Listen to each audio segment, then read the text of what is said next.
Bonjour Christopher, bienvenue dans ce nouvel épisode des Dessous de l'actu. Alors un des faits très marquants sur les marchés financiers depuis le début de l'année, c'est quand même la surperformance relativement importante des marchés émergents Ouais. qui ont fait en euros 10%, si je prends la Mm. globalité des pays émergents, en moyenne 10%, alors que les marchés européens sont à 5% en euros et les marchés américains sont flat. Mm. On va revenir un peu ce qui explique et les raisons de cette surperformance, mais avant de parler des raisons, des fondamentaux des marchés émergents, des pays émergents, je voulais revenir un petit peu sur cette définition. Ouais. Qu'est-ce qu'on entend exactement par marché émergent, par pays émergent?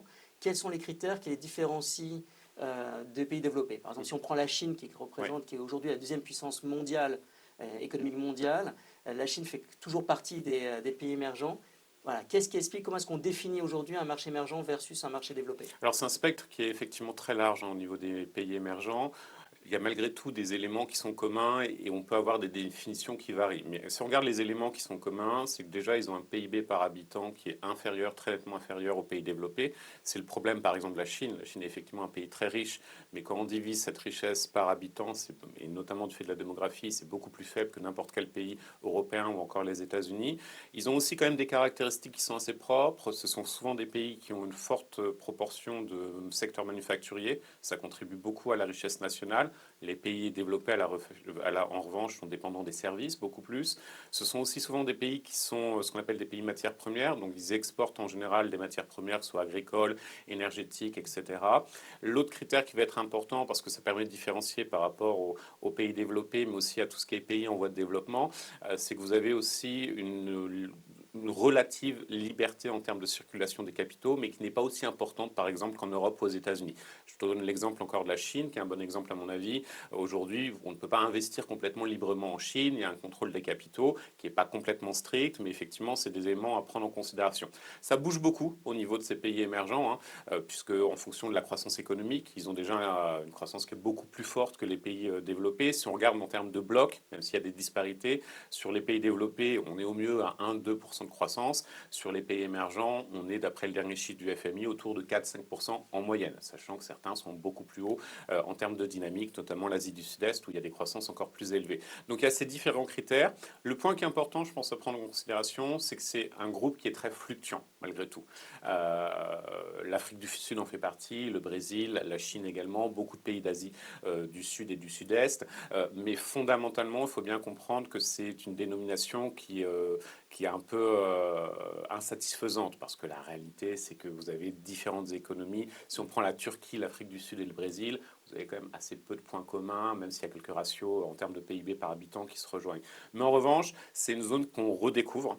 On en aurait discuté il y a 10 ans de cela, on aurait eu surtout beaucoup d'aspects négatifs sur les pays émergents. Aujourd'hui, il y a eu un gros changement qu'on remarque notamment en termes d'indicateurs depuis la Covid. Alors, ce n'est pas lié à la Covid, mais on voit une amélioration globale des fondamentaux économiques de ces pays. Alors tu parlais d'hétérogénéité, en effet c'est une zone, quand les marchés émergents sont une zone très hétérogène. Mmh. Il y a 4 grands blocs, il y a la partie Asie, Ouais. qui est plutôt tournée vers la tech, Mmh. avec Taïwan, Corée du Tout à Sud et la fait. Chine. On a le bloc Amérique latine, avec des Mmh. pays comme le Mexique, comme le Brésil, comme l'Argentine, qui sont eux plus tournés peut-être matières premières. Exact. Mmh. Moyen-Orient également, plutôt pétrole. Ouais. Et après l'Afrique, Mmh. qui est également un autre bloc, et l'Europe. Voilà. Quelles sont un peu les grandes... Est-ce qu'on peut résumer en disant Asie, c'est que tech, que c'est drivé Mmh. par la tech. L'Amérique latine, Moyen-Orient, ça va être plutôt matière Ouais. première. On peut raisonner comme On ça? peut raisonner comme ça. Sur l'Asie, on le voit de manière très nette, hein, c'est du secteur manufacturier plutôt très haut de gamme. Et c'est souvent quelque chose qu'on a mal compris en tant qu'Européens. C'est-à-dire on a encore la vision que les pays asiatiques copient ce qu'on fait. Mm. La réalité, c'est qu'il y a une vraie montée en gamme avec un coût du travail qui reste dans tous les cas plus bas dans ces pays asiatiques. Juste en termes d'ordre de grandeur, il y a quelques années de cela, et ça s'est accentué encore, Samsung, qui est donc en Corée du Sud, qui avait ses usines essentiellement en Corée du Sud, fait quasiment un tiers de sa production aujourd'hui de téléphones au Vietnam, parce qu'ils ont justement la capacité technique de le faire. On le voit aussi, ça commence à devenir en Inde. Donc c'est vraiment un bloc manufacturier de plus en plus haut de gamme, semi-conducteurs, tech, etc., qui se met en place. Donc vraiment une montée en gamme qui fait qu'aussi, c'est pour ça qu'on a des niveaux de croissance beaucoup plus élevés dans cette zone-là. Très clairement, le Moyen-Orient, le sujet, c'est le pétrole. Il n'y a pas un débat à avoir sur ça. L'Afrique, c'est plutôt une question, on va dire, de matières premières. L'Amérique latine, ils ont à la fois les matières premières, mais ils ont aussi quand même une économie en termes de services qui est très développée. Lorsqu'on regarde en termes d'entreprises qui performent très bien, vous en avez dans le secteur bancaire et financier, vous avez bien sûr l'énergie indéniablement, mais vous avez le secteur bancaire et financier, vous avez des grands distributeurs comme Mercado Libre, alors qui est certes aujourd'hui coté aux États-Unis, mais qui est d'origine d'Argentine et qui est très présent sur toute l'Amérique latine. Donc il y a aussi une consommation intérieure qui est assez dynamique. C'est pour ça que c'est très dur d'appréhender ces zones de manière extrêmement unifiée. Et on peut peut-être le plus intelligemment se les appréhender de manière géographique à minima. Alors tu parlais géographie, justement, quand tu regardes, si on revient justement sur la partie investissement, le MSCI World, donc l'indice des actions internationales, par exemple, il n'y a pas de pays émergents. Quand on prend l'indice un peu plus large qui s'appelle le MSCI World All Country, donc tout pays, là on va avoir 10-12% à peu près de pays émergents. Quand on redescend un petit peu en zone géographique, si on prend le MSCI Emerging Market, donc, qui reprend l'intégralité des pays émergents, ça reste que 24 pays, à peu près 1400 sociétés. Là, on va avoir un biais très fort vers l'Asie. C'est ça. Puisque tu vas avoir la Chine qui a à peu près 20% du poids de l'indice. Après, tu vas avoir Taïwan, la Corée du Sud, tu rajoutes l'Inde, tu as à peu près 60% de l'indice. Après, viennent le Brésil, l'Afrique du Sud et d'autres pays d'Amérique latine ou d'Europe de l'Est. Alors, tu parlais des fondamentaux, donc des fondamentaux qui s'améliorent. Alors, il faut en effet faire distinction pays par pays. Mais souvent, la performance, en tout cas dans le passé, des pays émergents, des marchés émergents, des bourses émergentes, était liée par une réorientation des flux des grands investisseurs institutionnels, donc plutôt des pays développés, américains et européens. Est-ce que c'est toujours le cas? Donc, est-ce que c'est vraiment lié qu'à des flux techniques? Ou est-ce qu'il y a une apparition aujourd'hui d'investisseurs locaux puissants? Et est-ce qu'aujourd'hui, ce sont des pays ou des bourses qui vivent par elles-mêmes? On a trois phénomènes. On a deux phénomènes qui sont structurels, un qui est conjoncturel. Le premier qui est structurel, c'est effectivement on a de plus en plus d'acteurs locaux. Si on regarde, le bon exemple, c'est la dette des pays émergents. Historiquement, la dette des pays émergents, on en aurait parlé il y a 10 ans de cela, on aurait dit, bon, c'est plutôt une classe d'actifs assez risquée, c'est extrêmement volatile.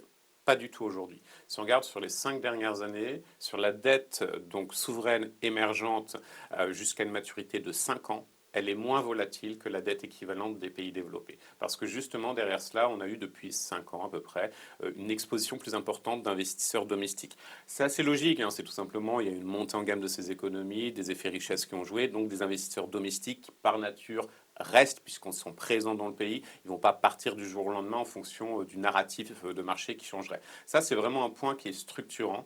On le voit aussi du côté purement action. On a de plus en plus de flux aujourd'hui, quand on regarde quand même en termes de majorité de flux, ça reste des flux domestiques. On a un autre facteur qui concerne l'Asie, qui ne concernera pas les autres zones, notamment Europe centrale et orientale ou encore Amérique latine, c'est qu'on voit aussi qu'il y a une concentration, il y a beaucoup plus de... Alors, il y a à la fois du commerce intra-pays émergents qui s'accentue, il y a beaucoup dans la zone Asie d'investisseurs de cette zone-là qui investissent dans d'autres pays émergents. Par exemple, des investisseurs vietnamiens, enfin des investisseurs d'Asie du Sud-Est qui vont investir sur le marché boursier chinois. Et ça, c'est lié à finalement à un phénomène de découplage un peu économique, commercial qui se met en place depuis un certain temps, qui n'est pas complètement récent et qui s'accentue. Et le dernier point qui est conjoncturel, qui est un peu plus lié à la dynamique, grosso modo depuis 2025, c'est effectivement, il y a un questionnement probablement légitime des investisseurs qui étaient très très exposés marché US et surtout dans un compartiment tech US, de se dire on va diversifier. Et je suis assez d'accord avec eux, c'est-à-dire qu'aujourd'hui, dans tous les cas, bien sûr, il y a toujours de la richesse et il y a de l'intérêt à long terme sur les valeurs technologiques américaines, mais la réalité, c'est qu'on peut trouver des poches de rendement très attrayantes un peu partout, et notamment dans les pays émergents. Donc on a ces flux d'acteurs institutionnels occidentaux qui vont vers les pays émergents. Alors si on regarde, on n'a pas des données qui sont consolidées sur l'intégralité des pays émergents, mais si on regarde par exemple le marché boursier brésilien, au mois de janvier, on a eu en flux entrant, donc d'investisseurs essentiellement étrangers, 2,3 milliards de dollars. On est sur des niveaux records depuis de nombreuses années et ça continue d'être là. Et effectivement, ils voient des opportunités parce que notamment en termes de marché boursier émergent, le point qui est important, c'est qu'il reste, en dépit de la très forte hausse qu'on a connue depuis 2025, il reste très sous-valorisé. Donc en termes de valorisation de fondamentaux des entreprises, ça reste toujours très attrayant. Si je vous donne un seul exemple, sur la bourse de Corée du Sud, sur les 10 derniers mois, on a quasiment augmenté de 120% en monnaie locale. Essentiellement, deux acteurs en ont bénéficié, notamment un qui s'appelle SK Hynix, qui est dans le domaine des semi-conducteurs, qui travaille avec Nvidia. On pourrait se dire, étant donné que c'est le principal acteur qui a augmenté, il doit être à un niveau de valorisation un peu compliqué. Aujourd'hui, son ratio cours sur bénéfice, il est à 12. C'est moins que les small caps européennes qui sont unanimement sous-valorisées et bien sûr c'est moins que des grandes valeurs technologiques américaines qui sont autour de 20-25. Donc en fait il y a un beau parcours boursier très certainement encore qui va continuer et surtout ne pas avoir en tête que marché émergent signifie entreprises qui auraient des ratios financiers négatifs ou en tout cas détériorés par rapport aux pays développés, c'est loin d'être le cas. Les niveaux de dette des entreprises ne sont pas plus importants, parfois moindres que dans les pays développés. Voire même meilleur. Exactement.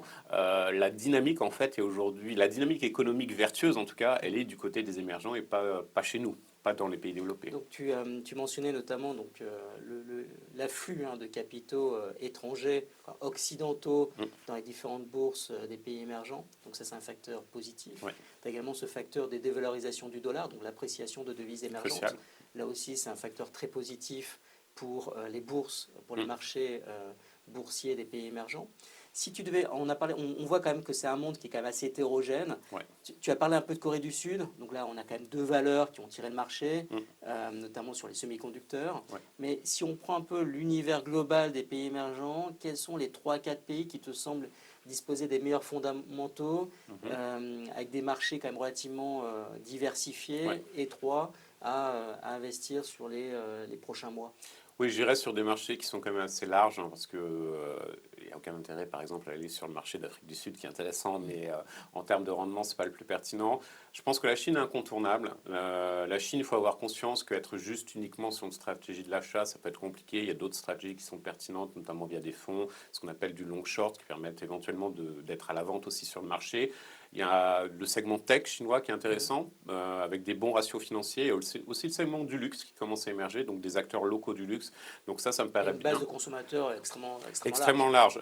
La conception qu'on a, notamment en France, parce qu'on est un pays du luxe, c'est de dire oui, mais le consommateur chinois, il va mal, il consomme pas. Non, le consommateur chinois, il a changé d'habitude de consommation. Alors certes, il a des sujets, bien sûr, en termes d'épargne, etc., mais il a changé d'habitude de consommation. Il va préférer une marque locale qui joue sur la fierté nationale qu'une marque étrangère, notamment française en règle générale, qui sont en plus chères. Donc il y a ce changement d'habitude de consommation. La Chine, je pense, est incontournable. On parle beaucoup de l'Inde, je n'irai pas sur l'Inde parce que c'est un marché, comme tu l'as dit, le spectre des marchés émergents est très large. On est sur 1300, 1400 entreprises à peu près. Et l'Inde, le problème, c'est que c'est très cher par rapport aux autres marchés émergents. Et je pense qu'un critère qui reste important à prendre en compte sur les marchés émergents, c'est qu'il faut regarder le fait que ce soit pas cher comparativement. Donc j'irai toujours sur la Corée du Sud, qui est un beau marché. Ils ont fait beaucoup de réformes, notamment pour attirer plus de flux de capitaux. Ils ont ouvert leur marché d'échange 24 heures sur 24, 7 jours sur 7. Ça, c'est une réforme qui peut paraître anodine, mais en fait, ça va permettre d'avoir des afflux de capitaux constants sur le marché boursier sud-coréen, plus des entreprises qui se portent bien, effectivement. C'est du Samsung aussi, c'est des beaux conglomérats qui ont de bons résultats financiers. Et pour ne pas rester uniquement sur l'Asie, je regarderai le Brésil. Le Brésil, il y a plusieurs aspects qui peuvent être joués, aussi bien les valeurs bancaires et financières qui se portent très bien, et notamment une belle digitalisation de ces sociétés-là. Ils ont effectivement eu, ils n'ont pas eu les années 70 comme les grandes banques européennes ou encore américaines, et donc ils ont des systèmes qui ont digitalisé très vite au niveau de leur clientèle. Et bien sûr l'énergie. Si on regarde une société minière comme Vale, qui a ambition d'être le numéro 1 mondial, on verra s'ils le deviendront, mais en tout cas vous avez des niveaux de valorisation, je crois qu'on est à un ratio cours sur bénéfice à 15, donc, je suis convaincu que les matières premières vont continuer d'augmenter, donc c'est plutôt assez positif. Il y a un vrai spectre, je pense, à prendre en considération, mais un point d'attention qui est important, c'est pour l'épargnant notamment, aller sur les marchés émergents en ayant une approche via ETF, c'est risqué. Parce que les ETF ont eu finalement 2 bonnes années sur les marchés émergents. Mais en revanche, sur le temps long, et en règle générale, on reste un peu plus longtemps, c'est un peu plus compliqué en termes de performance. Donc peut-être aussi regarder du côté des fonds. Pourquoi? Parce que finalement, l'univers est extrêmement large et on peut avoir des accidents dans certains pays émergents et c'est justement les fonds sont a priori en capacité de gérer ces aspects-là, faire quelques sélections. Donc je pense qu'il faut aussi avoir conscience de ça. Je sais que beaucoup d'épargnants vont sur les ETF et ça peut être pertinent sur certaines classes d'actifs, certaines géographies, etc., secteurs. Mais sur les marchés émergents, c'est peut-être un tout petit peu plus compliqué. Et effectivement, il y a aussi ce que tu disais, c'est-à-dire que dans tous les cas, il y a une forte pondération de certains pays dans ces marchés émergents. Donc il faut avoir conscience de ça. Notamment, tu as un fort biais sur l'Asie. Alors, tu as beaucoup Ouais. parlé d'Asie, Corée du Sud, Taïwan, avec le semi-conducteur, la Chine Ouais. aussi, qui a peut-être un spectre de sectoriel qui est plus diversifié, plus large. Complètement. Tu as parlé du Brésil, Ouais. mais est-ce qu'en Amérique latine, tu n'as pas également un potentiel de croissance important lié aussi à la résolution du conflit commercial, on va dire, ou des tarifs douaniers avec les États-Unis? Ouais. Est-ce que c'est un facteur qui peut faire croître, qui peut amener de la croissance Oui. supérieure pour ces pays-là? On voit quand même que de facto, en dépit des discours politiques, on voit qu'il y a même une animosité entre Washington et la Colombie, mais la réalité c'est que le commerce continue d'être extrêmement, extrêmement prégnant. Je trouve que ce qui est assez intéressant dans cette zone d'Amérique latine, c'est qu'il bénéficie dans tous les cas de l'intégration américaine qui reste prédominante et du dynamisme de l'économie américaine. Ça, ils en bénéficient très très clairement. L'autre point, c'est que vous avez aussi des banques centrales qui ont honnêtement, en termes de gestion de la politique monétaire, qui sont incroyables. Elles ont baissé les taux très tôt, elles ont su bien gérer l'inflation, elles ont plus d'expérience dans ce domaine-là que nous, mais elles ont bien géré l'inflation et elles savent aussi faire un peu ces ajustements fins. Par exemple, je donne un exemple, la Colombie, qui est un bon exemple. Le gouvernement a annoncé de manière surprise en début d'année la hausse du salaire minimum, ça veut dire potentiellement des pressions inflationnistes. Qu'est-ce qu'a fait la Banque centrale? Elle a augmenté de 100 points de base son taux directeur, mais dans le même temps, la devise reste forte, le marché boursier reste fort. Donc en fait, ils ont une très bonne expertise de la gestion de la conjoncture. Et ça, c'est des zones, à mon avis, qui sont intéressantes à prendre en considération. Ce n'était pas le cas il y a 10 ans, je n'aurais pas pu tenir le même commentaire, mais aujourd'hui, c'est un peu un renversement de tendance par rapport aux pays développés, en fait. Alors, lors du dernier épisode et dessous de l'actu, on parlait justement du monde géopolitique et de ces deux grands blocs qui étaient en train de se créer, Oui. donc la zone influente américaine et la zone asiatique menée un peu par la Chine, Exact. et au milieu l'Europe. Donc là, c'est un peu pareil dans les marchés émergents, puisqu'on a beaucoup parlé de l'Asie et de l'Amérique latine, avec la Colombie, le Brésil, puis on peut aussi rajouter l'Argentine. Tout à fait. Et en Europe, est-ce que, parce que tu as des pays émergents, ou des marchés émergents Oui. en Europe, comme la Pologne par Oui. exemple, est-ce que la Pologne, ces pays-là, peuvent bénéficier un petit peu du thème de ce qu'on appelle un peu la renaissance européenne? Est-ce que ça, c'est aussi des marchés qui vont bénéficier de ce thème-là? Alors, je suis biaisé, j'adore la Pologne, mais la réalité, si on regarde les chiffres, euh, les économies d'Europe centrale et orientale, la Pologne est le bon exemple, c'est pas le seul, des économies ultra ouvertes, très compétitives, très imbriquées à l'Allemagne. Et la renaissance européenne aujourd'hui, c'est quoi? La réalité, c'est que c'est l'Allemagne uniquement, c'est pas la France, malheureusement, j'oserais dire. L'Allemagne a annoncé un plan de relance il y a exactement un an de cela, donc de 1000 milliards. L'Allemagne a un problème qui est constant, c'est-à-dire quand elle annonce un plan de relance, c'est pas demain que l'argent est alloué. On a commencé à voir ces 1000 milliards être alloués fin 2025. Point positif, en revanche, sur les premières données de 2026, on voit qu'on a une amélioration de la situation et l'Allemagne devrait être, on peut débattre, mais autour d'une croissance de 1,5% cette année, ce qui est plus que la France, plus que la zone euro, et surtout, c'est après 3 années de stagnation économique. Donc le plan de relance est là. Et la réalité, alors, du côté français, on aime bien parler de ruissellement, on va bénéficier de la relance allemande.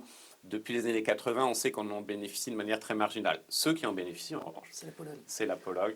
Et c'est parce que c'est l'usine aujourd'hui de l'Allemagne.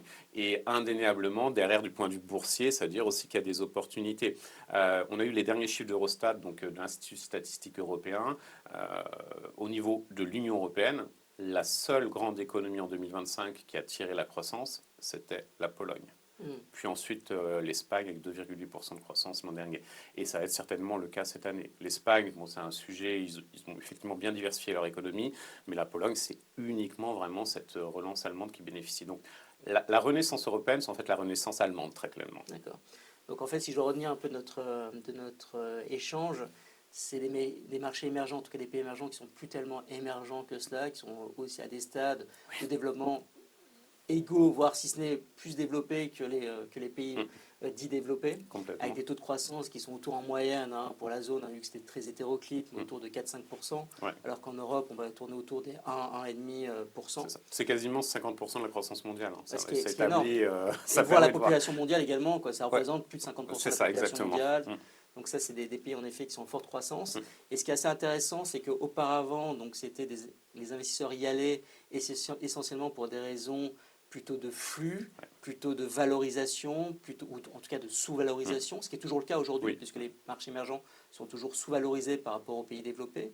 Mais on voit qu'il y a également des fondamentaux qui sont beaucoup plus solides et surtout des pays qui vivent leur propre vie et qui sont plus dépendants des pays occidentaux. Ouais, c'est vraiment, je pense, cet aspect-là. Il n'y a pas cette dépendance à l'évolution macroéconomique européenne ou américaine. Ils font du commerce entre eux, ce qui explique d'ailleurs que la guerre commerciale américaine, on n'a pas eu de fuite de capitaux. A peu impacté les marchés. Tout à fait. Très bien. Écoutez, merci Merci beaucoup Christopher et à très vite. À très vite.